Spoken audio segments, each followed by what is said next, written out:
that I really wish that in this country we start discussing our economic success and gauging our economic success no longer by surplus or deficit, but rather by the quality of life that we live. Meet the Candidates, Episode 4 with Dr. Joe Giglio. Joe Giglio, I'm a lawyer by profession with a specialization in criminal law. I also lecture criminal law at the University of Malta to first-year law students. I'm married and I'm a father of 4 children, 24, 21 and twins, 16-year-olds, and the owner of 3 dogs.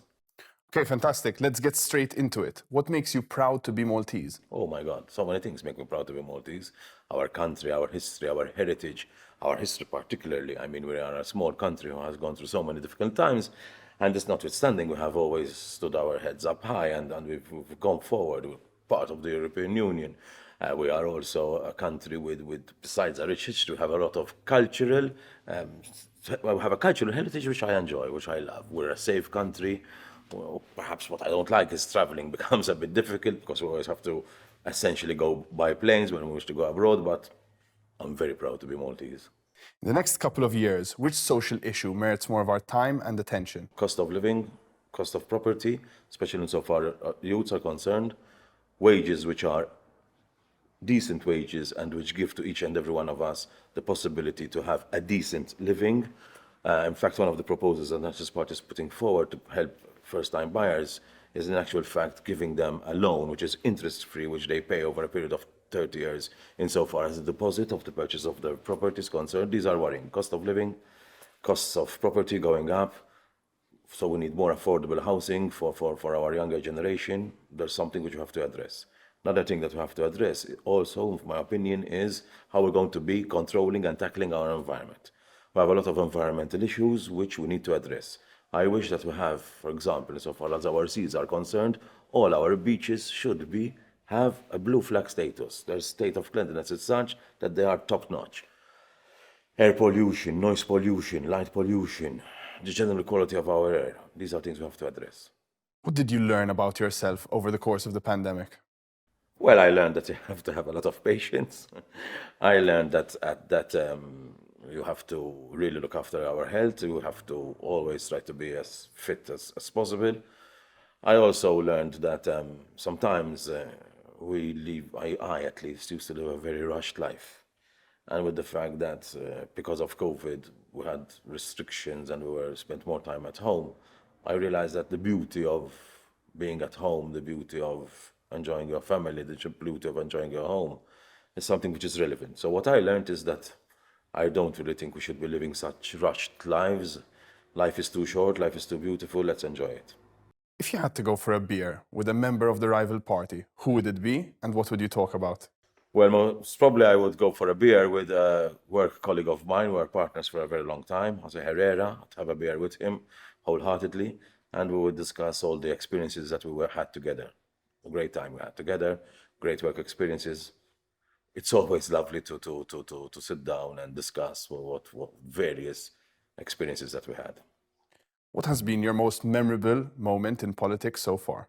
Well, I am new to politics. I have just submitted my candidature last year, so I have been nominated as a candidate during the last year. So I'm still want to find the memorable moment in politics. What I consider to be a memorable moment. However, if you ask me, that is from day one, I always said that I really wish that in this country we start discussing our economic success and gauging our economic success no longer by surplus or deficit, but rather by the quality of life that we live.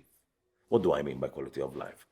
Let's get 10 factors and say, listen, these are the factors that we wish would be the factors which denote whether we are having a quality of life. I don't know how many students go to university, longevity, the air that we breathe, the rate of pollution, decent wages.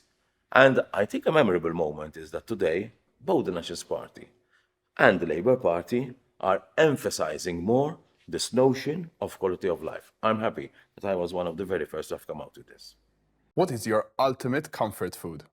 Well, my ultimate comfort food is very simply a nice plate of ġbejniet, sun-dried tomatoes, some olives, some capers, some anchovies, a nice glass of wine. Very simple, very, very easy, not too complicated. It's definitely my comfort food. Can you show us how many hours you spend every day on your phone? The amount of hours that I can show you, but the amount of hours that I'm spending every day on my phone have increased in the course of this campaign. So let's go to our settings, find our screen time.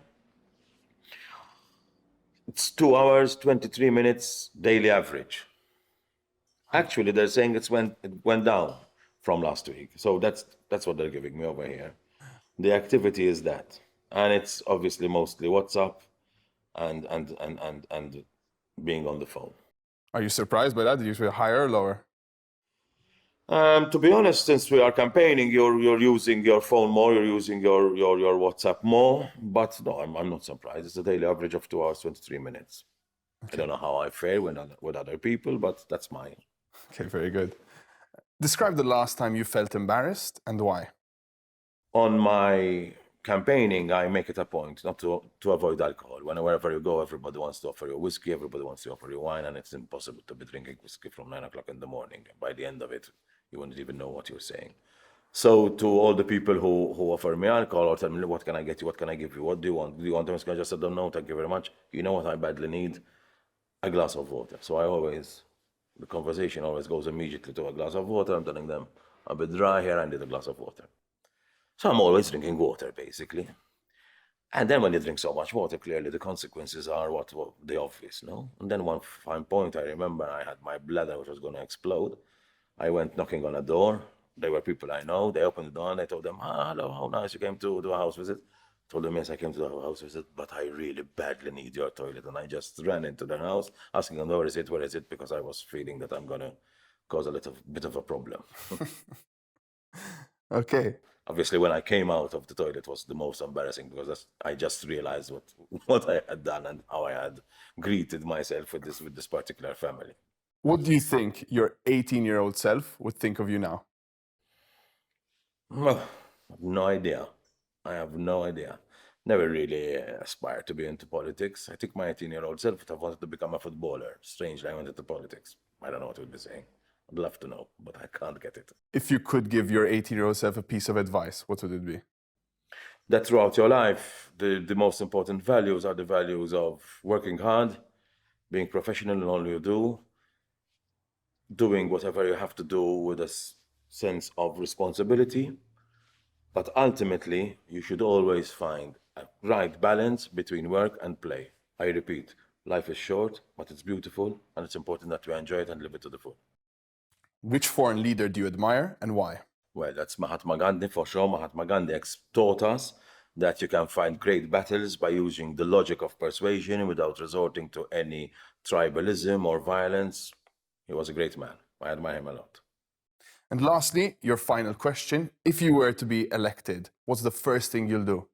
I think that if I were to be elected, the first thing I would do is address the issues that I discussed before, which is the issue of cost of living, the issue of environment, the issue of affordable housing for our youth and for our future generations. These are very important. There are headaches for all of us. I would also like to address our education system. I wish our education system not to be so much exam oriented, but rather focus more on such other topics which are relevant in the formation of all of us. Public speaking, a greater impact on the relevance of sports and of extracurricular activities. These are issues which I like, which I enjoy, which I would definitely be addressing if I had to be elected. Okay, thank you very much.